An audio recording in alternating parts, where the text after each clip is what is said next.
에베소서 6장 1절에서 3절까지 말씀입니다.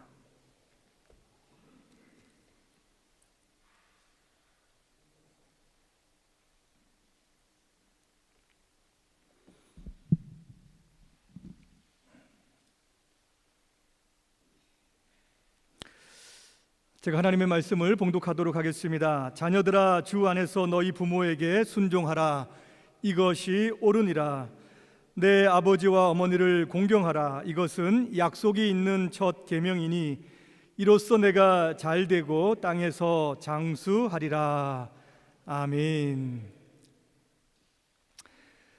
내 아버지와 어머니를 공경하라 라고 하는 제목으로 하나님의 말씀을 전하도록 하겠습니다. 지난 주간에 어린이 주일이 있었고 또 어린이 날이 있었고 또 어버이 날이 이제 있었던 것 같습니다. 독일에서는 그 어버이날 이렇게 얘기하지 않고 무터탁 이렇게 이야기하죠, 맞죠? 그래서 한국 같았으면은 아버지도 생각해가지고 자녀들이 뭔가를 같이 할 텐데 독일은 무터탁이라서 아이들이 엄마만 챙기더라고요. 이럴 수가 있나요?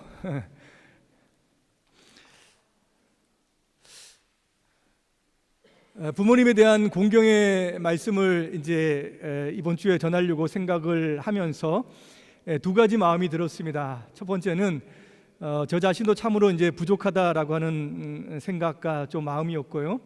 또 한 가지는 참으로 중요한 계명이다라고 하는 생각을 들었습니다. 여러분, 시대가 이제 변하면서 가족 제도도 바뀌어 나간 것을 우리가 알 수 있습니다.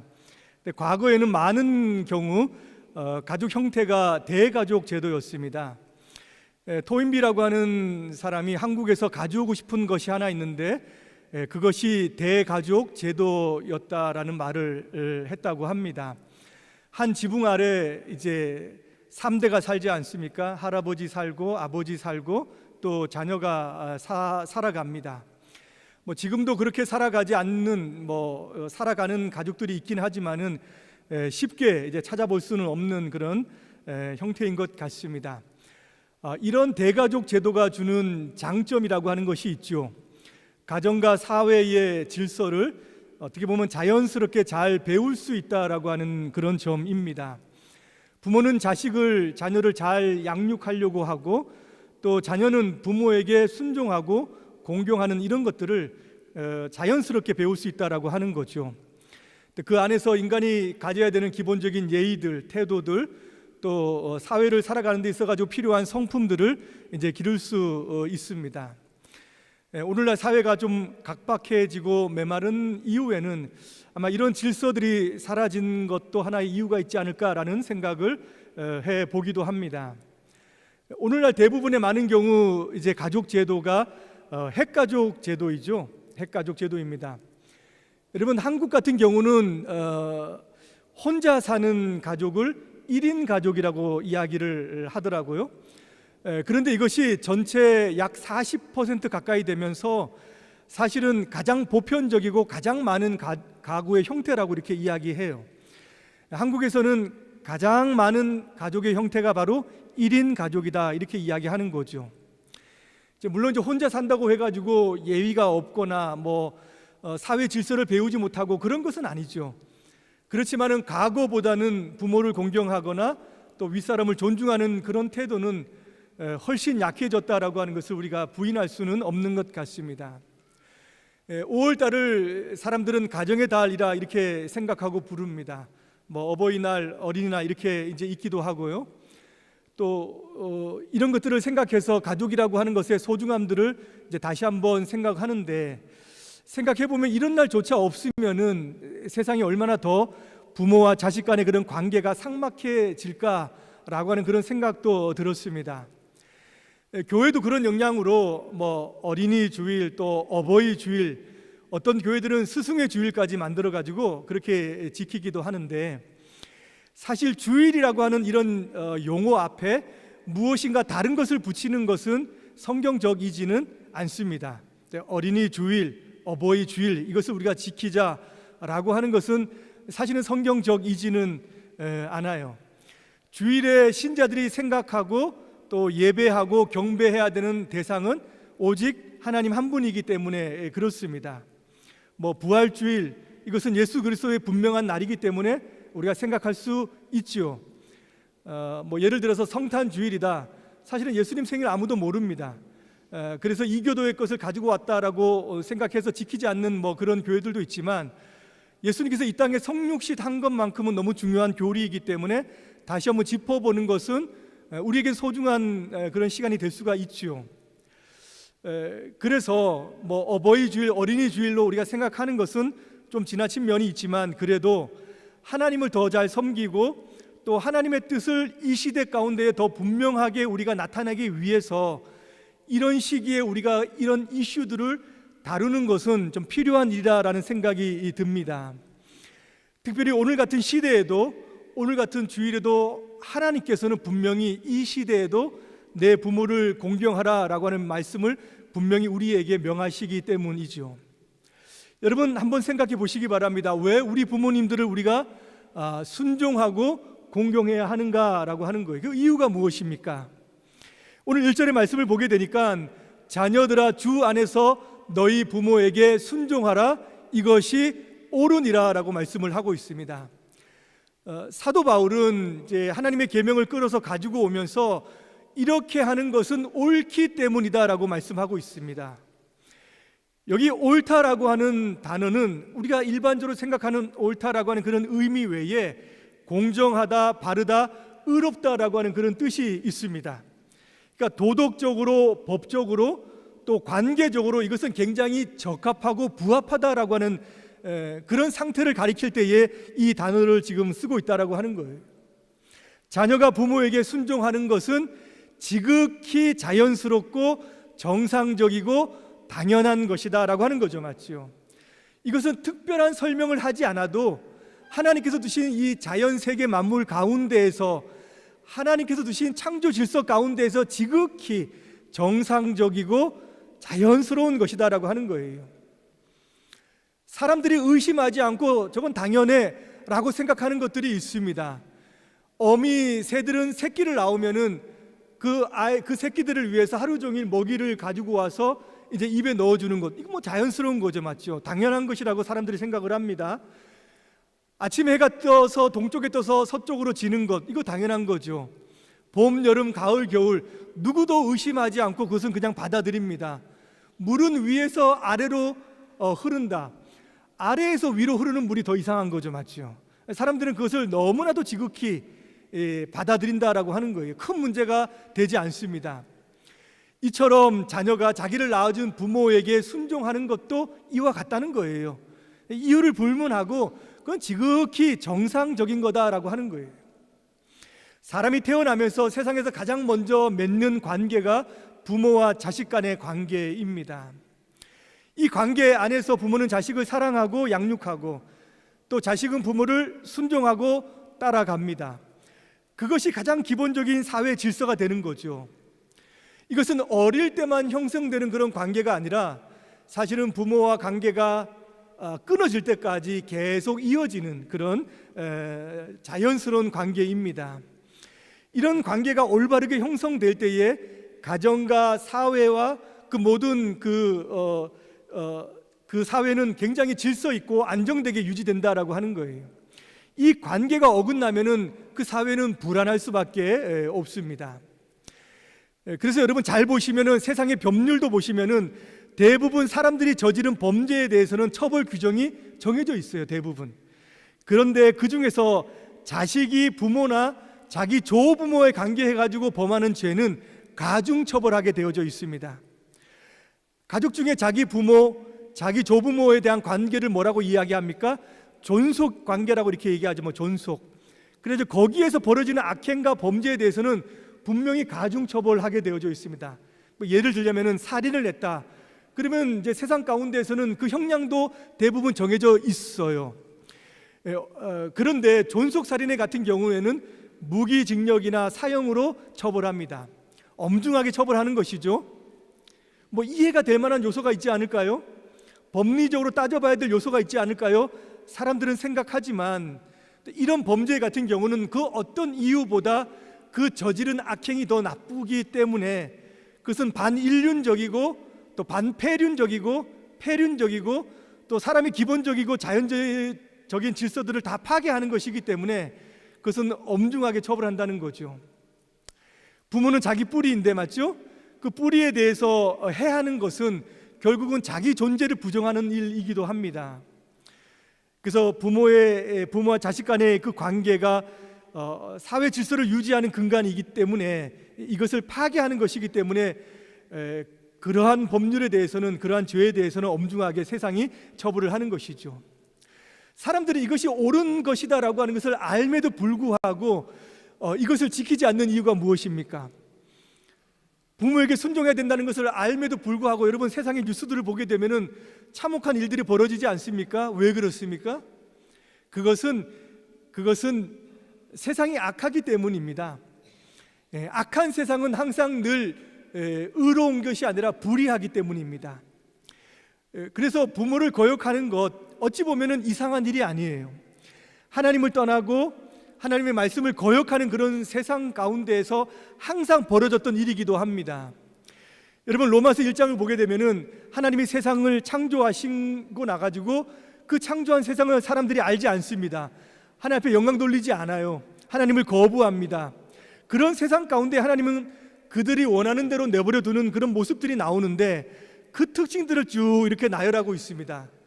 1장 29절 이하에 보면은 그 내용들을 뭐라고 이야기하면은 모든 불의, 추악, 탐욕, 악의, 시기, 살인 이렇게 이야기하면서 거기에 뭐도 있습니까? 부모를 거역하는 자라고 이렇게 되어져 있다라고 하는 거예요.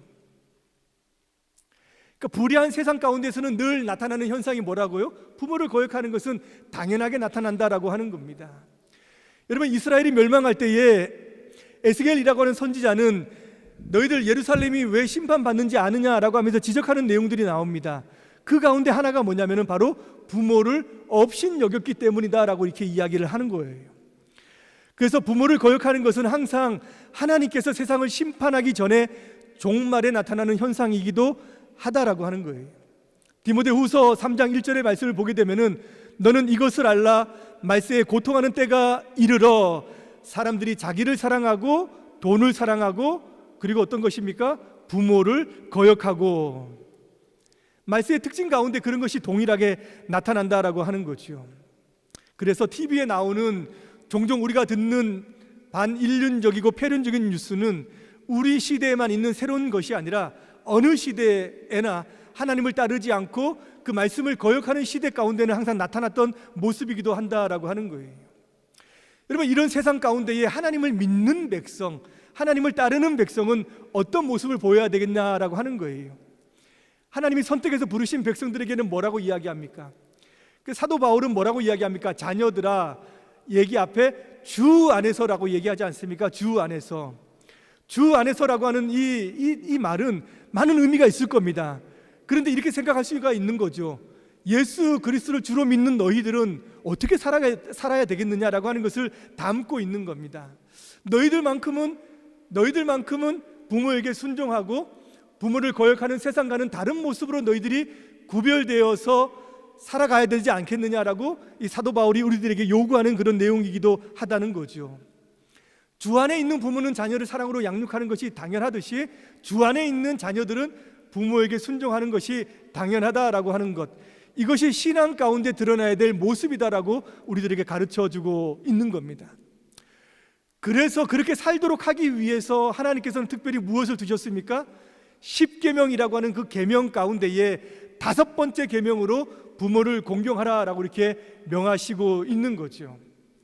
여러분 10계명이 1계명부터 4계명까지는 하나님에 대한 계명으로 두고 5번째부터 10번째는 사람 간의 관계 속에서 두신 하나님의 계명으로 우리가 받아들이고 있습니다.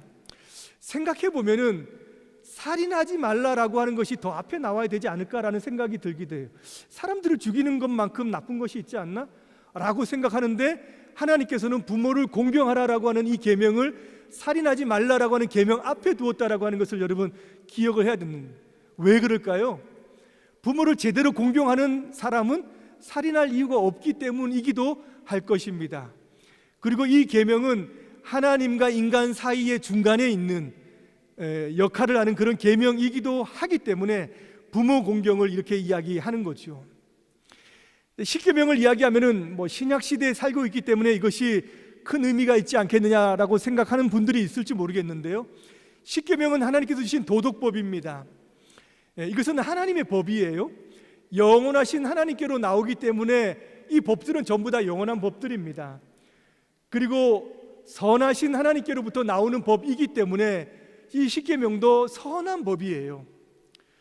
왜 이렇게 말씀을 드립니까? 부모 공경하는 거 굉장히 어려운 분들이 있습니다. 상처가 많고 아픔이 있고 그래서 부모 공경이 자연스럽게 나오지 못하는 분들이 있는데, 선하신 하나님께서 내신 그런 계명이라고 한다면은 받아들이기 어려울 때가 있다 하더라도 이것을 지킬 때에는 분명히 그 영혼에게 유익이 있기 때문입니다. 그래서 어렵지만은 지키기를 소원하고 또 지키려고 해야 되는 계명으로 하나님께서 우리에게 주셨다라고 하는 것을 기억해야 됩니다. 여러분, 예수님께서도 이 법을 온전하게 실천하신 것을 우리가 성경은 기록하고 있어요. 누가복음 2장에 보게 되면은 예수님이 어릴 때에 12살 때 성전에 올라가는 일이 있고 거기에서 육신의 부모님과 헤어지는 일들이 있죠, 맞죠? 다시 만나서 집에 돌아오는 일이 있는데 그 말씀의 마지막을 어떻게 결론을 짓냐면은 예수께서 함께 내려가사 나사렛에 이르러 순종하여 받드시더라, 이렇게 결론을 맺고 있습니다. 여러분, 이 말씀은 예수님께서 성전에서 자기 자신이 하나님의 아들이다라고 하는 것을 인식하는 그런 내용으로 이 말씀이 들어가 있는 겁니다. 그러니까 하나님의 아들이심을 인식하셨던 예수님께서 그것이 끝나고 나서는 자기 육신의 부모를 온전하게 섬겼다라고 하는 것을 여기서 기록하고 있다라고 하는 거죠. 육신의 부모님을 결코 소홀히 하지 않으셨다라고 하는 거죠. 예수님께서 마지막 십자가 상에서도 남기신 말씀이 있잖아요. 제자 요한에게 어머니 마리아를 마지막에 부탁하는 내용이 있다라고 하는 것을 여러분 기억을 하실 것입니다. 자기 인생의 마지막 죽음입니다. 끔찍한 고통과 고난 가운데 있는 상황 가운데에서도 예수님께서는 육신의 부모를 기억했다라고 하는 것, 주님께서는 그 율법을 다 순종하면서 끝까지 지키려고 하셨던 모습이 그 가운데 있다라고 하는 거예요. 그래서 주님께서 말씀하셨던 것처럼 이 부모에게 순종하는 것 굉장히 중요한 계명이다라고 하는 것을 우리가 먼저 받아들여야 됩니다. 그렇다면 우리가 어떻게 이 말씀을, 이 계명을 순종하면서 구체적으로 살아내야 될까 하는 거죠. 2절 말씀을 보게 되니까 내 아버지와 내 어머니를 공경하라, 이것은 약속 있는 첫 계명이니 내가 땅에서 잘되고 장수하리라, 이런 말씀을 하죠. 근데 여기서 어머니와 아버지를 공경하라, 구체적으로 말씀을 하고 있는데 공경하라라고 하는 뜻이 어떤 의미입니까, 여러분? 공경하라라고 명령하시는데 이것은 어떻게 하는 것이 공경하느냐 하는 것이냐라고 하는 거예요. 공경한다라고 하는 말은 성경의 다른 표현으로는 경외한다라고 하는 표현으로도 쓰고 있습니다. 공경한다, 마음으로 이렇게 존경한다 되겠죠. 또는 입으로 존댓말을 하면서 또 만날 때마다 공손하게 대하는 것, 이거 공경하는 것입니까? 공경하는 것이기도 하겠죠, 맞죠? 매튜 헨리라고 하는 이 학자는 이것을 어떻게 해석했냐면, 너희 부모를 귀하게 여기라, 부모에게 순종하라, 부모의 교훈과 꾸지람을 거절하지 말라, 부모를 위로해 드리라 라고 이렇게 해석을 했습니다. 그러니까 공경이라고 하는 것은 순종보다는 더 포괄적이고 더 많은 개념을 가지고 있는 것이고, 또 이 공경이라고 하는 것은 이론적인 개념이나 사상이나 이런 것이 아니라 실천하면서 나타내야 되는 명령이다라고 하는 것을 알려주는 거죠, 맞죠? 부모를 공경하라 했었을 때 이것은 개념이 아니라는 거예요. 이론이 아니라는 겁니다. 이것은 실천하면서 나타내야 될 명령이다라고 하는 거예요. 이것을 우리가 구체적으로 생각을 해봐야 됩니다. 여러분, 십계명에서 부모님을 공경하라고 할 때에 이 공경한다라고 하는 단어는 과거에도 제가 설명했는데 이건 무겁다라고 하는 단어입니다. 무겁다. 이것은 무엇입니까? 자녀는 부모의 존재를 결코 가볍게 여기지 말아야 된다라고 하는 것이 첫 번째 실천의 의미가 담겨져 있는 거예요. 부모님을 어떻게 하라고요? 무겁게 여겨야 된다는 거예요. 무겁게. 잠언 23장 22절에 보면은 너를 낳은 아비를 청종하고 내 늙은 어머니를 경히 여기지 말라라고 해요. 경히 여기지 말라. 가볍게 여기지 말라라고 하는 그런 표현이죠. 맞죠? 나이가 들면은 모든 것이 약해집니다. 힘이 없어지고 행동도 느려지고 또 사고와 판단하는 것도 좀 흐려지는 그런 일들도 있습니다. 경제적인 활동에서도 다 떠나기도 하죠. 맞죠? 이럴 때 대부분의 부모님들은 자녀의 말을 따라서 하려고 하는 대부분의 태도를 가지고 있습니다. 이런 상황 가운데에서 자녀들은 부모를 가볍게 여기는, 소홀히 할 수 있는 그런 경향들이 많습니다. 여러분, 부모님이 어떤 존재입니까?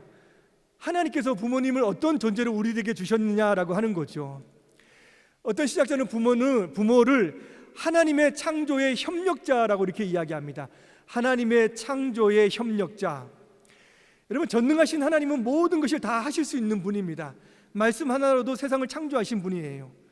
그런데 스스로 모든 것을 하실 수 있는 분이 생명을 이 땅에 두실 때에는 혼자 하시지 않고 부모라고 하는 협력자를 두셨다는 거예요. 그래서 이 부모의 지위를 어디까지 높여주시는 겁니까? 하나님의 그 지위까지 높여두고 계시는 거예요.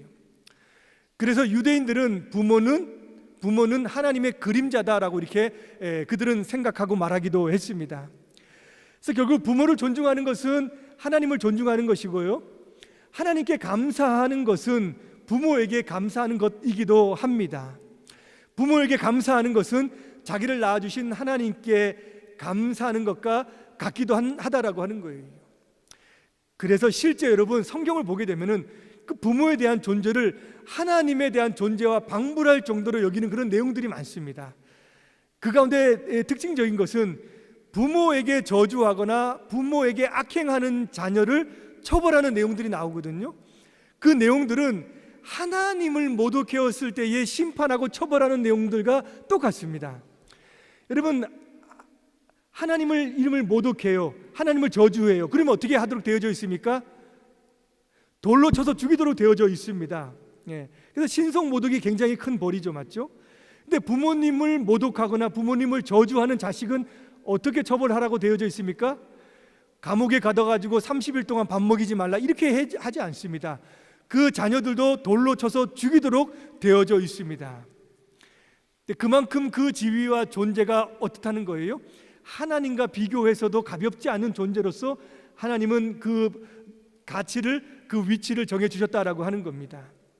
그래서 자기 인생 가운데 이렇게 중요하고 소중한 부모님, 이런 부모님들을 늘 생각하고 늘 살피고 또 더 나아가서 복양하는 것은 여러분 당연한 것입니다. 그래서 부모를 공경한다라고 하는 것은 복양하는 이 의미가 들어가 있는 거예요. 자식이 나이가 들어서 내 부모님을 공경해야지 뭐 이런 생각이 들면 철이 좀 들었다 생각하는데, 그때가 되면 우리 부모님들은 전반적으로 사회적으로 약해져 있는 그런 경우들이 많습니다. 그 약한 부분들을 자식들이 채워주는 거예요. 모든 부분들이 약해져 있습니다. 그것들을 자식들이 모든 부분들을 채워주는 거예요. 그래서 육체를 살펴드려야 되는 것이고 또 경제적인 도움도 드려야 되는 것입니다. 나이가 들면은 아픈 데가 그렇게 많죠. 말을 안 해서 그렇지, 말을 하고 다 병원에 다닐 수 없기 때문에 그렇지 많이 아픕니다. 그래서 자녀들은 일일이 하나하나 다 구체적으로 물어봐야 됩니다. 허리는 어떻냐, 관절은 어떻냐, 이빨은 어떻냐, 이렇게 물어봐야 됩니다. 그래서 그것에 대해서 마땅히 이제 병원이나 치료를 할 수 있도록 도움을 줘야 됩니다. 여러분, 한국 사회도 이제는 옛날과 다르게 고령화 사회가 되면서 노인의 문제들이 사회 문제로 많이 대두되어져 있는 것을 보게 돼요. 여러분, 노인들에게 가지고 있는 공통적인 4가지 문제가 있습니다. 어떤 문제가 있냐면은 질병의 문제가 있고요, 빈곤의 문제가 있고, 그 다음에 무위, 아무것도 하지 않는 활동의 문제가 있고, 마지막은 고독의 문제가 있습니다. 여러분, 저 어릴 때만 해도 이 고독사라고 하는 것은 들어보지 못했어요. 객사는 들어봤습니다. 근데 고독사라고 하는 건 들어보지 못했는데 지금 한국 사회에 많은 문제가 되는 것이 고독사입니다. 고독사가 무엇입니까? 아무도 모른 채 혼자 그냥 집에 있다가 방 안에 있다가 스스로 세상을 떠나는 것입니다. 근데 더 가슴 아픈 것은 이것을 발견하는데 자녀들이나 친지들이 발견하는 것이 아니라 누가 발견하느냐? 경비원들, 사회복지사들, 이런 사람들에게서 발견되는 것이 절반 이상이다라고 이렇게 통계가 말해주고 있습니다. 그래서 홀로 계신 부모님들, 또 이제 멀리 계신 그런 부모님들에게는 안부를 지속적으로 물어주는 것, 굉장히 작은 것이지만은 사실은 부모 공경을 실천하는 굉장히 중요한 내용이다라고 하는 것을 여러분 기억을 하셔야 됩니다. 마지막 한 가지만 더 이야기한다면은 부모의 마음을 기쁘게 해드리는 겁니다. 다른 말로 하면은 부모의 마음을 아프지 않도록 노력하는 것, 이것이 자녀가 부모의 공경하는 모습이 되어져야 됩니다. 여러분, 어릴 때 철이 없다가 나중에 성장해가지고 철들어서 부모를 잘 모시는 자녀들이 있습니다. 그거 괜찮죠, 맞죠? 그거 괜찮은 자식들입니다. 근데 반대로 어릴 때는 좀 기대를 했는데 커서는 전혀 부모의 마음에 아프게 하는 그런 자녀들이 있습니다. 그런 자녀들은 안 되는 자녀들이죠, 맞죠? 그렇게 하면 안 되겠죠. 더 안 좋은 경우들이 있습니다. 어떤 경우입니까? 어려서부터 클 때까지 계속 부모의 마음과 부모의 심정을 아프게 하는 그런 자녀들이 있습니다. 그런 자녀들을 성경에는 뭐라고 이야기하냐면 미련한 자녀라고 해요. 미련한 자녀. 성경에서 그렇게 이야기합니다. 미련한 자식이라고. 잠언 10장 1절에는 이렇게 말해요. 솔로몬의 잠언이라 지혜로운 아들은 아비를 기쁘게 하거니와 미련한 아들은 어미의 근심이니라, 이렇게 이야기합니다. 17장 25절에도 미련한 아들은 그 아비의 근심이 되고 그 어미의 고통이 되느니라 라고 이렇게 말씀을 합니다. 미련한 아들은 어떤 아들을 두고 하는 말일까요? 공부 못하고 똑똑하지 않고 그런 아들이 미련한 아들입니까? 지혜로운 아들은 공부 잘하고 똑똑한 아들들, 그런 아들들이 지혜로운 아들입니까? 고개 이렇게 저어지죠, 맞죠? 그런 놈들 아니다 생각이 들 것입니다. 성경이 이야기하는 것은 영적인 가치를 놓고 이야기하는 것일 겁니다. 미련한 아들은 영적인 가치를 생각하지 않고 세상의 욕망과 세상이 주는 그런 쾌락을 따라서 살아가는 그런 자녀들일 것입니다. 하나님의 말씀과 하나님의 명령을 떠나서 살아가는 그런 자녀들, 하나님의 지혜를 배우지 못한 그런 자녀들, 미련한 자녀들일 것입니다. 우리가 그런 자녀들은 되지 말아야 하겠죠. 부모를 기쁘게 하는 것, 여러 가지 방법들이 있습니다. 성실하고 착하게 살아가는 것, 또 감사할 줄 알면서 살아가는 것, 이웃을 도우면서 살아가는 것, 어려운 일이 있어도 다시 한번 넘어져도 일어서서 살아가는 것, 이런 것들은 전부 다 부모들이 볼 때에 부모의 마음을 기쁘게 하는 그런 일들입니다. 근데 가장 부모의 마음을 기쁘게 하는 것은 하나님의 말씀 가운데에서 바르게 살아가고 신앙에서 떠나지 아니하며 믿음으로 살아가는 것, 그런 자녀들은 어떻게 돼서든 부모의 마음을 기쁘게 하는 측면이 있는 분명한 그런 요소들이 있다라고 하는 거예요. 여러 가지가 있지만 여러분, 이것들이 바로 부모를 공경해야 되는 분명한 실천과 모습입니다. 하나님은 우리가 율법을 전체 모든 율법을 10계명 안에 두었다라고 한다면은 인간에게 둔 그 계명, 첫 번째 계명이 부모 공경이라고 한다면은 하나님은 이 부모의 공경에 대한 계명을 굉장히 중요하게 여기신다라고 하는 것을 우리가 알 수가 있는 거죠, 맞죠? 또 사도 바울은 이것을 강조하기 위해서 무엇을 이야기합니까? 이것은 약속이 있는 첫 계명이다라고 이야기합니다. 네가 잘되고 땅에서 장수할 것이다라고 하는 이 약속을 여기에 담아 두었다라고 하는 거예요. 부모 공경 잘하면 어떻게 된다는 거예요? 잘 된다는 겁니다. 복 받는다는 겁니다. 하나님이 그냥 하는 말이 아니라 성경에 하는 말씀 가운데 그냥 하는 말씀이 있습니까? 아닙니다. 물론 모든 잘되는 자녀들이 부모를 공경해서 잘됐다 이렇게 얘기하기는 어렵습니다. 그러나 부모를 공경하는 자녀들은 잘된다라고 하는 거죠. 이것이 문자 그대로 오랫동안 살아간다라고 하는 것을 이야기하지는 않습니다. 가나안 땅에 들어가는 백성들에게는 그 땅에 들어가서 너희들이 평안하고 하나님이 받는 그 은혜 가운데서 복 가운데서 너희들이 생애를 살아갈 것이다라고 하는 그런 의미가 담겨져 있다라고 한다면은 오늘날 우리에게는, 오늘날 부모 공경을 실천하면서 살아가는 그 자녀들에게는 하나님의 주시는 그 충만한 복 가운데에 평안을 누리고 감사를 누리고 행복을 누리면서 살 것이다라고 하는 그런 약속, 그런 축복에 대한 약속을 여기서 이야기하는 것이죠. 제가 한 가지 이야기만 하고 마치려고 하는데요. 한 아버지가 있었는데 이 아버지가 아들을 얼마나 아끼고 사랑하는지 그 아들을 중학생이 될 때에도 콧물이 나오면 코를 빨아줄 정도로 애지중지했다고 합니다. 그리고 얼마나 열심히 공부를 시켰는지 그 당시 일본 유학도 보내고 그래가지고 일본에서도 성공하고 한국에 와서는 고위급 공무원이 돼가지고 살아갈 수 있을 정도로 많은 뒷바라지를 했다는 거예요.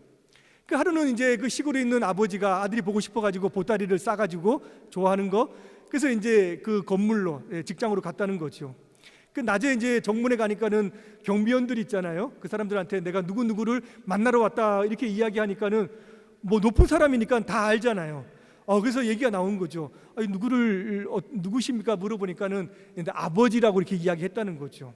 그 주변에서도 뭐 저분이 누구지 막 이렇게 소문이 이렇게 이야기하고 궁금증을 하는데 그 이야기를 듣던 아들이 그 위에서 바라보면서 저분 우리 집 종이라고, 우리 집 몸종이라 이렇게 그 이야기를 했다는 거죠. 어렸을 때부터 우리가 같이 살아서 우리 집에 이제 나이 든 머슴인데 우리가 그렇게 아버지라고 부른다고 이렇게 이야기했다는 거예요. 여러분 그 아들 어떻게 됐을까요? 잘 되었을까요? 그 아들도 나중에는 자기 자식들 때문에 온갖 고통 속에서 살았다는 거죠. 그러면서 자기가 이렇게 고통받는 것은 내가 부모에게 그렇게 해서 고통받는다라고 하면서 하나님 앞에 나와가지고 회개했답니다. 회개하고 통곡하면서 주님 앞에 나갔다는 거죠. 여러분이라면 그런 자식 축복하겠습니까? 하나님이라도 복은 안 주시겠죠, 맞죠? 그래서 내 부모를 공경하라라고 하는 이 명령은 상황에 따라서 우리가 순종하기 어려울 수 있지만 이 계명을 주신 하나님께서 말씀하신 것대로 우리가 순종하려고 한다면은 하나님께서 길을 주시고 또 방법을 주실 것입니다. 우리 육신의 부모, 더 넓게는 우리들에게 주신 주변의 어른들, 이웃들, 사회의 높은 분들 우리가 잘 섬기고 사랑하고 또 순종하는 것, 이럴 때에 사회의 질서와 또 우리에게 주시는 하나님의 복이 있는 줄을 믿습니다. 부모를 순종하고 하나님께 주시는 축복 가운데 살아가시는 저와 여러분 되시기를 주님의 이름으로 바라겠습니다. 기도합니다. 하나님 아버지, 이 땅 가운데에서 우리 부모를 주님께서 주셨습니다. 우리가 거저 나오지 않고 하나님께서는 부모님의 손길을 통하여서 우리를 이 땅 가운데 태어나게 하시고 또 성장하게 하시고 또 양육하게 하셨습니다. 우리를 길러주시고 또 함께 하시는 부모들의 은혜와 사랑을 늘 기억하며 살아갈 수 있도록 인도해 주시고 우리 세대가 다음 부모 세대를 공경하는 모습을 통하여서 자녀 세대들도 자연스럽게 하나님의 말씀을 따르는 그런 일들이 이루어질 수 있도록 하나님 함께하여 주옵소서. 감사드리며 예수님의 이름으로 기도드리옵나이다.